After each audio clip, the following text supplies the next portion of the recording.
అన్నది తను రాష్ట్రపతికి పంపించినటువంటి అపాయింట్మెంట్ లెటర్లో ఏ పాయింట్స్ మెన్షన్ చేశాడు అని దాని విలేకరులు అడిగితే వాళ్ళపైన కోపంగా ప్రవర్తిస్తాడు. నేను XYZల గురించి మాట్లాడాను, రాష్ట్రం గురించి మాట్లాడుతాను అన్నాడు. మరి అపాయింట్మెంట్ అడిగినటువంటి లెటర్లో క్లియర్గా మెన్షన్ చేసింది దేని గురించి అడిగాడు. మరి ఆ లోపాయకారిగా ఏం మాట్లాడాడో బయటకు వచ్చి చెప్పాడు.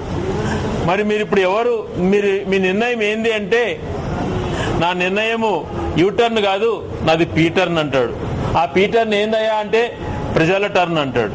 ప్రజల టర్నే, ప్రజలు ఏది కోరుకుంటున్నారు, ఏదైతే భావోద్వేగాల పైన జరుగుతున్నాయో వాటికి నీకు మద్దతు ఉంటుందా అంటే చెప్పాడు. చాలా విచిత్రమైనటువంటి ప్రజానాయకుడు ఈయన చంద్రబాబు నాయుడు గారు. ఇటువంటి నాయకుడు ఉండబట్టి ఇంకా రాష్ట్ర ముఖ్యమంత్రి గారు ఉన్నారు కిరణ్ కుమార్ రెడ్డి గారు, నేను గొప్ప సమైక్యవాదిగా ఛాంపియన్ కావాలని, నేను పెద్ద స్టార్ బ్యాట్స్మెన్ అంటాడు. చేసేది ఏమి ఉండదు.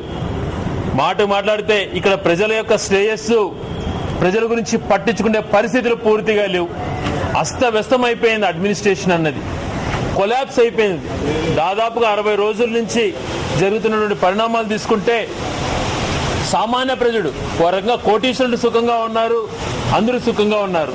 వీధిన పడ్డది ఎవరంటే జీతం పైన ఆధారపడే ఉద్యోగస్తులు, సామాన్య మానవుడు, రైతులు.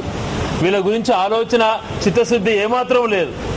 సిగ్గు ఎగ్గు లేకుండా ప్రభుత్వ పాలన స్తంభించిపోవడం, ఇన్ని రోజులు లేకపోవడం గురించి సిగ్గుపడకుండా ఇంకా రకరకమైనటువంటి మాటలతో ప్రజలను మభ్యలు పెడతారు. మాట్లాడితే ఢిల్లీకి పోయారు. ఈ రోజు తను ముఖ్యమంత్రి అయిన తర్వాత ఎన్నిసార్లు ఢిల్లీకి వెళ్ళింది, ఎన్నిసార్లు ఏం తీసుకొచ్చింది, పోనీ ఢిల్లీకి వెళ్ళి ఏదైనా కొత్త ప్రాజెక్టులు రాష్ట్రానికి ఉపయోగపడేది ఏదైనా చేస్తారంటే అది ఉండదు. ఈ రకమైనటువంటి నాయకులతో కాంగ్రెస్ పార్టీ, తెలుగుదేశం పార్టీ ఆడుతున్నటువంటి రాజకీయ డ్రామాలతో ప్రజలను అస్తవ్యస్తం చేస్తున్నారు.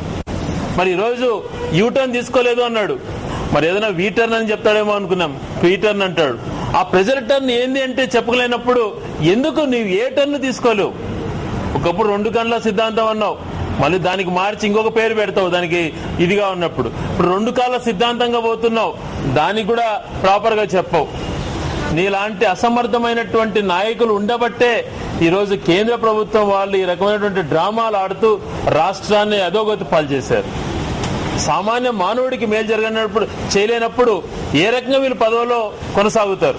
పదవులలో కొనసాగడం మీకు నైతిక హక్కు లేదు, రాజీనామాలు చేయండి అంటే మేము రాజీనామాలు చేస్తే నష్టం జరుగుతుంది, జేఏసీ వాళ్ళు వద్దన్నారు, మేము కాపాడాలి అంటారు. మరి వీళ్ళు ఏం సాధించదలుచుకున్నారు? ఈరోజు మేము చిత్తశుద్ధితో చెప్తున్నాం. రాజీనామాలు ఆమోదించి 2 సార్లు స్పీకర్ కూడా కోరడం జరుగుతుంది. ఇప్పుడు విన్నవిస్తున్నాం, ఒకటే అసెంబ్లీ జరిగితేనే ఏదో సమైకాంధ్రను అడ్డుకున్న వాళ్ళం అవుతాం అన్నట్టు అంటారు. అది ఏ రకమైనటువంటి క్లారిటీ పైన చెప్పించగలుగుతారంటే అది చెప్పరు. పదవులలో ఒక్కరోజు కొనసాగినా మాకు చాలు అన్న చందంగా వీళ్ళ అవతారాలు చూస్తుంటే చాలా సిగ్గుపడాల్సినటువంటి పరిస్థితి వస్తుంది.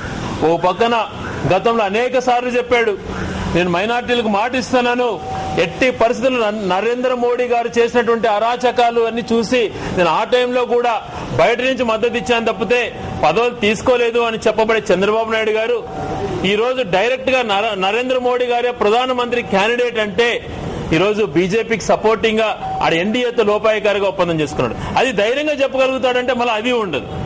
అన్ని లోపాయకార రాజకీయాలే. ఇటు పక్కన 4 సంవత్సరాల అధికారంలో కొనసాగినంత కాలం కాంగ్రెస్ పార్టీతో కొనసాగించాడు బంధాలు, వాళ్ళ యొక్క మద్దతు పొందాడు, ఎఫ్డీఏ వాళ్ళకి ఫేవర్ గా ఓటేశాడు, రాష్ట్ర ప్రభుత్వం పడిపోకుండా ఇక్కడ కాపాడాడు. ఇప్పుడు ఎలక్షన్స్ దగ్గరకు వచ్చినప్పుడు మళ్ళీ బేరీజులు వేసుకుంటాడు, ఎన్డీఏతో పోలనా యూపీఏతో పోలనా, ఇద్దరితో రాష్ట్ర సంబంధాలు నేర్పుతుంటాడు ఢిల్లీకి వెళ్ళి. ఇటువంటి నాయకులను క్షమించరు తెలుగు ప్రజలు. ఎప్పుడు కూడా ఒకటే మాట మాట్లాడాలి. జగన్మోహన్ రెడ్డి గారు చెప్పారు, ఆ రోజు అనేక ఇంటర్వ్యూలో చెప్పాడు వెరీ క్లారిటీగా, నేను రాష్ట్ర ప్రయోజనాలు, ఆ రోజు ఈ రాష్ట్రానికి ఎవరు మేలు చేస్తారంటే ఆ రోజు పరిస్థితులను బట్టి, అప్పుడు వచ్చే నెంబరింగ్ బట్టి మాట్లాడతామని చెప్పి స్ట్రైట్ గా ఉంది అది. కానీ ఈ రోజు నేను చెప్పేది స్ట్రైట్ గా ఉంటుందా? ఉండదు. ఏంది అంటే కనుక యూపీఏతో బీజేపీతో మద్దతు వాళ్ళకి ఇచ్చేది లేని తీసేయలేమంటారు. రాజ్నాథ్ సింగ్ గారితో మీ శాసనసభ్యులతో పాదాభివందనం చేపిస్తావు. ఇది నీ ఒరిజినల్ నైజం. ఈరోజు చిత్తశుద్ధితో ఆలోచన ఉందా?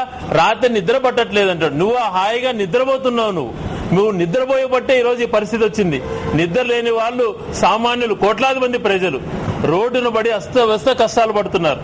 వాళ్ళ గురించి ఆలోచన చేసి ప్రాపర్ గా ఒక స్టాండ్, ఇది మేము ఈ రకంగా ప్రజలకు వాళ్ళకి ఈ రకంగా మేము అందుబాటులో ఉంటాం, ఈ రకమైనటువంటి తోడ్పాటును వాళ్ళకి ఇస్తామని చెప్పి ఒక్కరికైనా భరోసా కల్పించే విధంగా ఇప్పుడున్న చంద్రబాబు నాయుడు గారు మాట్లాడాలని చెప్పి డిమాండ్ చేస్తున్నాం. ఈరోజు రాష్ట్రం అంతా అగ్నిగుండంగా కాలిపోతా ఉంటే ఇంకా మేము రాజీనామా చేస్తాము, రేపు చేస్తాము, ఈ రోజు చేస్తామని చెప్పేసి కాంగ్రెస్ పెద్దలు, ముఖ్యంగా కేంద్ర మంత్రులు, అదేవిధంగా కేంద్రంలో ఉన్న పనిచేస్తున్న ఎంపీలు కానీ, అదే రాష్ట్రంలో మంత్రులు కానీ, ఎమ్మెల్యేలను దయచేసి ఈ రాష్ట్రాన్ని సమైక్యంగా ఉంచాలని చెప్పేసి, లేదా దాని కనీసమైన ఎవరికి ఓటాలు ఏమేమి రావాలా కనీసం వాటి గురించిన కనీసం మీరు కొద్దిగా పెద్దన్న పాత్రలు తీసుకోవాలని చెప్పేసి మేము ఇంత రాష్ట్రం అందరూ కూడా ధర్నాలు రాష్ట్రాలు చేస్తూ ఉంటే ఎక్కడే కానీ చేయకుండా కాంగ్రెస్ వాళ్ళు ఆ విధంగా చేస్తే చంద్రబాబు నాయుడు గారు ఈ రాష్ట్రాన్ని 9 సంవత్సరాలు పరిపాలించారు. ఆయన 9 సంవత్సరాల ప్రతిపక్షంలో ఉన్న ఆయన ఇంకా దాదాపు రాజకీయాల నుంచి శాశ్వతంగా తప్పుకుండే ఆయన ఊసబిల్లు ఆటలు ఆడుతున్నాడు. ఈరోజు ఆయన ఎవరిపైన పోరాటం చేస్తున్నాడు అంటే కాంగ్రెస్ పైన లేదా చంద్రబాబు నాయుడు పైన? మీరు కేవలం జగన్మోహన్ రెడ్డి బయటకు వస్తాడు, జగన్మోహన్ రెడ్డికి బెయిల్ ఈ రోజు వస్తుంది అనే ఎక్కడైతే ఈ రాష్ట్రంలో ప్రజలందరూ ఎదురు చూస్తున్నారో దాన్ని అడ్డుకునేదానికి నువ్వు కాంగ్రెస్ ఒక దగ్గర మంత్రాన్ని జరుపుకునేదానికి, ఒక దగ్గర మళ్ళీ బీజేపీ అధ్యక్షుడు రాజ్నాథ్ సింగ్ గారితో మంత్రాన్ని జరిపేసి మళ్ళీ మేము మద్దతుగా ఉంటాము ఒక క్లారిటీ ఇచ్చేదానికి ఆయన పోయినాడు. ఇంత ఊసరవిల్ల మీద చేసే చంద్రబాబు నాయుడు ఈ రాష్ట్రంలో ప్రజలు పూర్తిగా నిన్ను మర్చిపోయేదానికి రెడీగా ఉన్నారు. దయచేసి ఇట్లా ఊసరవిల్ల ఆటలు ఆడొద్దని చెప్పేసి రాష్ట్ర ప్రజలు ఇంకన్నా నువ్వు న్యాయం చేసేదానికి ఉండాలని చెప్పేసి మేము అందరం కూడా మీ ద్వారా మేము చంద్రబాబు నాయుడుకి ఇదే విధంగా కాంగ్రెస్ పార్టీకి మేము కోరుతున్నాం.